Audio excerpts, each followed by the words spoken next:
SCP-008 Zombie Plague. By order of the Overseer Council, this file is subject to Level 4 classification. Level 4 clearance is required. Please input security credentials. Security clearance adequate. Accessing file. Object class Euclid. Special containment procedures. SCP-008 samples have been deemed Class 5 extreme biological hazards, and all related protocols apply.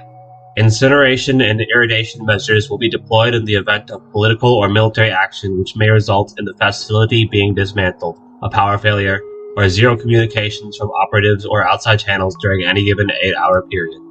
The quarantine period for operatives leaving the facility is 4 months. If a breach has occurred, incineration and irradiation measures shall be deployed. It should be the policy of all G2 sites to not prepare an evacuation procedure. Description: SCP-008 is a complex prion, samples of which are stored in each of the known G2 sites.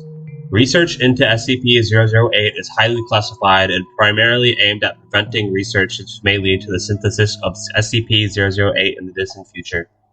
Traits of the SCP-008 prion include 100% infectiousness, 100% lethality, transmission through exposed mucous membranes and all bodily fluids, not airborne or waterborne.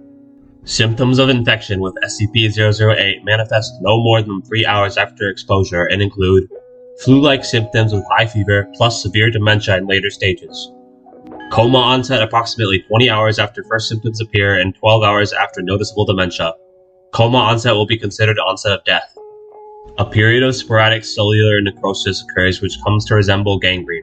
Surviving tissue assumes its original function and is highly resilient. Red blood cells greatly increase oxygen storage capacity, resulting in slower blood flow and increased muscle endurance and strength. Nervous and muscular systems are unaffected by total organ failure for several hours. Metabolism may decrease to extremely low levels, allowing subject to survive for over 10 years without nutrition. High blood viscosity results in negligible blood flow from gunshot, puncture, and slashing injuries.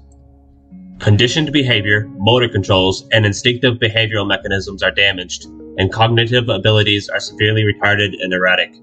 Animals experience excessive brain necrosis and are inactive. Subject can adapt to its damaged nervous system but is limited to basic physical activities, including standing up, balancing on 2 legs, walking, biting, grabbing, and crawling. Subject will energetically move towards sights, sounds, and smells it associates with living humans. Subject will attempt to investigate living humans if physical contact is made. Neutralizing fully infected subjects requires significant cranial trauma. There is strong evidence to suggest SCP-008 itself did not form naturally on Earth, since variants of similar complexity would have displaced much of the ecosystem. In 1959, a short collaborative effort with the USSR to locate G2 sites and eliminate SCP-008 was negotiated following their discovery. The status of SCP-008 in Russian custody since the collaboration ended is unknown. Addendum 008-1. SCP-500 has been found able to completely cure SCP-008 even in the advanced stages of the disease. End file.